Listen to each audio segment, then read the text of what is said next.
আলহামদুলিল্লাহ 2 দিন থেকে হচ্ছে বৃষ্টিটা কমে গেছে। আর বৃষ্টির কারণে আমাদের খামারের কি ক্ষতি হলো আজকে আপনাদের সাথে শেয়ার করব।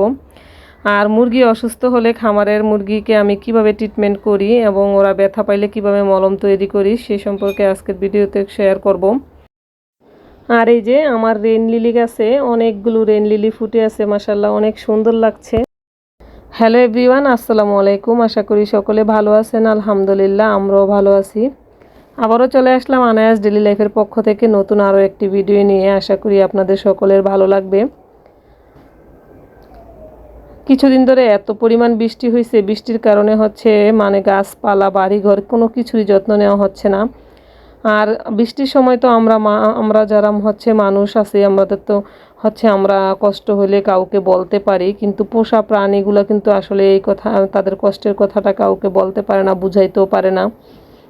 তো আমার গাছপালা এবং আমার যে খামারের মুরগিগুলো আছে ওদের অবস্থা একেবারেই খারাপ হয়ে গেছে। আজকের ভিডিওতে আমার খামারটা আপনাদেরকে সম্পূর্ণ ঘুরে ঘুরে দেখাবো। আর এই যে দেখেন আমার এখানে বিশাল বড় সাইজের একটা পোলাও পাতা গাছ, এই গাছটা আমি খুব শখ করে লাগাইছিলাম। এই গাছটাও বৃষ্টির কারণে একেবারে হেলে মানে গোড়ার মাটিগুলো এত নরম হয়ে গেছে, যেহেতু প্রচুর বৃষ্টি আর পানি টবের মধ্যে হচ্ছে প্রচণ্ড লেভেলের পানি জমে ছিল। তো কিছুদিন ধরে হচ্ছে এত বৃষ্টির কারণে এই গোড়াটা হচ্ছে মানে পচে যাওয়ার উপক্রম হয়েছে। এটার নিচ দিয়ে হচ্ছে অনেকগুলো চারাও বের হয়েছে। তো আমি এই গাছটাকে আজকে হচ্ছে আবার অন্য জায়গায় লাগাই দিব, কারণ না হলে গাছটা হচ্ছে পচে যাবে। এখানে বৃষ্টির কারণে অনেক দিন হয়ে গেছে আমার গাছগুলোরও যত্ন নেওয়া হচ্ছে না। তো আজকে হচ্ছে সমস্ত গাছগুলো আমি একেবারে সুন্দর করে করে হচ্ছে ডিপ ক্লিন করব। আর আমাদের মানে বাসার ভিতরে হচ্ছে মানে বৃষ্টির সময় কাজ করছি অনেক, কিন্তু বাহিরের কাজগুলো তো আর করা হয় নাই। এই জন্য হচ্ছে আজকে পুরো বাহিরে বাড়িটা হচ্ছে আমি ডিপ ক্লিন করব। এখানে সমস্ত গাছগুলো দেখতেছিলাম, অনেক গাছ আমার পচে নষ্ট হয়ে গেছে। তো সকাল সকাল ঘুম থেকে উঠে হচ্ছে প্রথমে হচ্ছে আজকে এই যে বাসার বাইরের কাজগুলোই ধরছি। এখানে বৃষ্টি পেয়ে আমার হচ্ছে মানি প্লান্টগুলা মাশাআল্লাহ খুবই সুন্দরভাবে গ্রো হয়েছে। আর মানি প্লান্ট এত পরিমাণ লম্বা হয়ে গেছে নিচের টবের মধ্যে গিয়ে হচ্ছে আটকে যাচ্ছে, এজন্য হচ্ছে সব পরিষ্কার করে দিচ্ছিলাম। আর এখানে আমার অপরাজিতা গাছটাও আজকে কেটে পরিষ্কার করে দিব। আর রেন লিলিগুলো মাশাআল্লাহ দেখেন কত সুন্দর করে ফুটে আছে। কিছুদিন আগে হচ্ছে আরও ফুটছিল, ওগুলা হচ্ছে নষ্ট হয়ে যায়। আর এখানে আমার একটা এলাচের গাছ আছে, যে বড় এলাচটা হয় ওই গাছটা আর কি।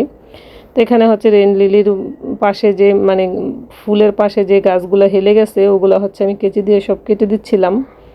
আজকে হচ্ছে পুরো বাড়িটার গাছপালাগুলো যেগুলো হচ্ছে অপ্রয়োজনীয় ডালাপালা আমি কেটে একেবারে সুন্দর করে করে ফেলবো, পরিষ্কার করে ফেলবো। আর এখানে আমার কয়েন প্লান্টগুলো অনেক বেশি বড় হয়ে গেছিলো, তো এই জন্য হচ্ছে কয়েন প্লান্ট কিছুদিন পরই একেবারে গোড়ার একটু উপর থেকে আমি কেটে দিই, যার কারণে হচ্ছে এগুলো আবার পরে খুব সুন্দর করে হয়ে যায়।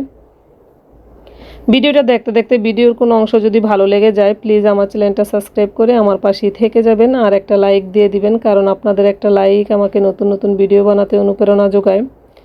এখন হচ্ছে আমি সমস্ত গাছপালা যেগুলো কাটিং করার সব কেটে ফেলছি। এখন হচ্ছে পুরো বাড়িটা আমি হচ্ছে এখন ঝাড়ু দিয়ে নিব। আর বৃষ্টির কারণে পুরো বাড়ি আমাদের শ্যাওলা শ্যাওলা হয়ে গেছে। এরকম শ্যাওলা হলে আমার একেবারেই ভালো লাগে না, একটু পরিষ্কার পরিচ্ছন্ন থাকলে হচ্ছে নিজের কাছেও ভালো লাগে। আর বৃষ্টির কারণে প্রচুর মশা হয়ে গেছে বাড়িতে, এই জন্য হচ্ছে কিছু গাছ আমি এখান থেকে কমিয়ে ফেলবো চিন্তা করছি, মানে গাছে একেবারে ভরে গেছে এই পাশটা। আর এই জন্য হচ্ছে প্রচুর মশাও হয়ে গেছে।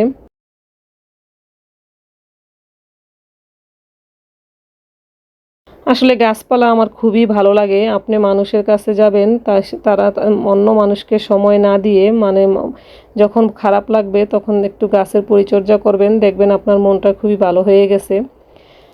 গাছপালা সমস্ত বাইরের কাজগুলো করে দেন হচ্ছে আমি চলে আসছি খামারে। এই যে এখানে হচ্ছে আমার মুরগির ঘরগুলো আমি পরিষ্কার করব। মুরগির ঘরের অবস্থা খুবই বাজে হয়ে আছে।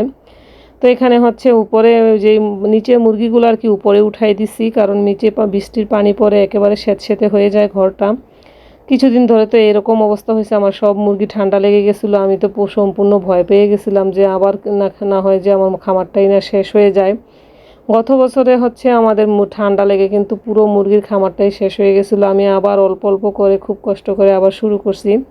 তো সবাই একটু মাশাল্লাহ বলে দিবেন, কারণ আমার খামারের হচ্ছে মানুষের নজর লেগে যায়। একটু যখনই মুরগিগুলো হয় তখন আবার হচ্ছে দেখা যায় কোনো একটা কারণে হচ্ছে সব মারা যায়।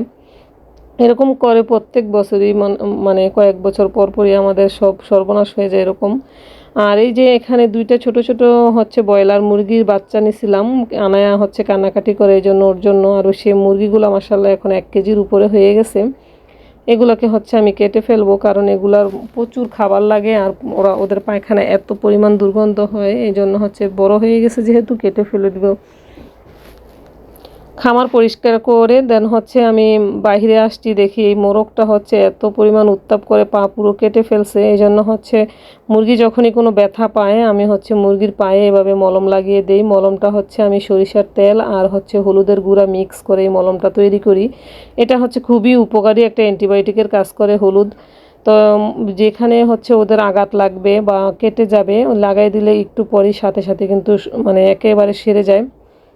তো এই মোরগটা কিন্তু আমার খামারের একটা ভাইরাল মোরগ, খুবই সুন্দর মাশাল্লাহ বলবেন সবাই। এই যে দেখেন সাদা মোরগটা, এই মোরগের সাদা যে মোরগের বীজটা, এটার একটা কাহিনী আছে, অন্য একটা ভিডিওতে আপনাদের সাথে শেয়ার করব। অনেক দূর থেকে হচ্ছে আমি ফেসবুকে এক ভাইয়ার ভিডিও দেখে কিভাবে মোরগটা মানে এই সাদা মুরগি কিনতে গেছিলাম, সেটা একদিন শেয়ার করে দেব আপনাদের সাথে।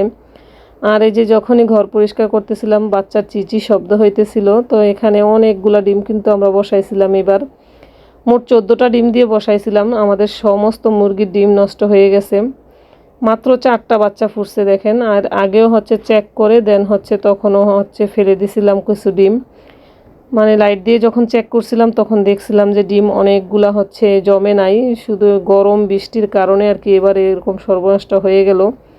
এতগুলা ডিম নষ্ট করছি, আগে জানলে হচ্ছে আনায়কে খাওয়াই ফেলতাম, তাহলে মানে মনটাকে সান্ত্বনা দেওয়া যেত। আজকের ভিডিওটা কেমন লাগলো সবাই জানাবেন কমেন্টে, আর যদি ভালো লেগে থাকে প্লিজ আমার চ্যানেলটার সাথে থেকে যাবেন। সকলে ভালো থাকবেন, সুস্থ থাকবেন, আমাদের জন্য দোয়া করবেন। আজকের ভিডিওটা কেমন লাগলো জানাবেন কমেন্টে। Thanks for watching. আল্লাহ হাফেজ, আসসালামু আলাইকুম।